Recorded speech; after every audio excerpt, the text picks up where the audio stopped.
দুনিয়ার মধ্যে হযরত মাওলানা সাদ সাহেব বিভিন্ন জায়গায় ইজতেমা করে, বিভিন্ন জায়গায় উনি সফর করে, বলে বাংলাদেশে কেন আসতে পারে না, বলে বাংলাদেশে যদি আসে বলে আজকে সমস্ত খোলাসা হয়ে যাবে, এর জন্য বাংলাদেশে আসতে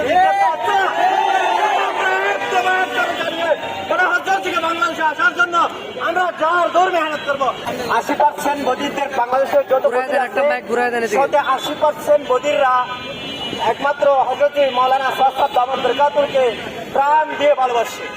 হযরতজির বয়ান শোনার জন্য, হযরতজির সাথে দোয়া করার জন্য তাদের আকুল আবেদন। এবং পুরা বাংলাদেশে যেহেতু হযরতজি বাংলাদেশে আসে, আর আজকে যে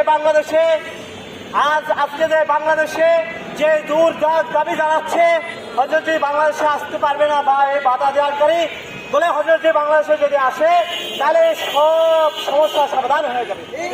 আর হযরতজি বাংলাদেশে যদি আসে সমস্ত কিছু খোলাসা হয়ে যাবে। এবং হযরতজি বাংলাদেশে আসলে সমস্ত উম্মত এক প্লেটে ভাত খেতে পারবে। এবং সমস্ত মুসলমান, এটা শুধু আমাদের দাবি না, ছাত্র বদিরদের দাবি না, পুরা মুসলমানদের দাবি। যারা দাওয়াতে তাবলীগের মেহনত করে বা মসজিদ ওয়ারি জামাত থাকে বলে সমস্ত সাথীদের দাবি। এই জন্য হযরতজি বাংলাদেশে আসার জন্য আকুল আবেদন জানাচ্ছে। এবং 5 দিনের জোট যেহেতু টঙ্গী ময়দানে হয়, এই জন্য জোরদার দাবি জানাচ্ছে। এই জন্য ভাই বলে এটা তো ইকরামদের ষড়যন্ত্র নয়, ছাত্রদের ষড়যন্ত্র নয়, বলে এটা তো শয়তানের ষড়যন্ত্রতে ওদের ইনকাম দেওয়া হচ্ছে। বলে হযরতজি যদি আসে বলে এটা সমস্ত কিছু সমাধান হয়ে যাবে। আমরা শুনলে এরকম পুরা দুনিয়ার মধ্যে হযরত মাওলানা সাদ সাহেব বিভিন্ন জায়গায় ইজতেমা করে, বিভিন্ন জায়গায় উনি সফর করে, বলে বাংলাদেশে কেন আসতে পারে না, বলে বাংলাদেশে যদি আসে বলে আজকে সমস্ত খোলাসা হয়ে যাবে, এর জন্য বাংলাদেশে আসতে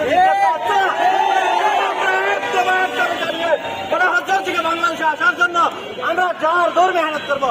তবে প্রয়োজন হয় আমাদের সমস্ত জান মাল দিয়ে হযরতজিকে বাংলাদেশে আনবো ইনশাআল্লাহ। ভিডিও কলে একটু পিছনে ব্যানার সহ করি।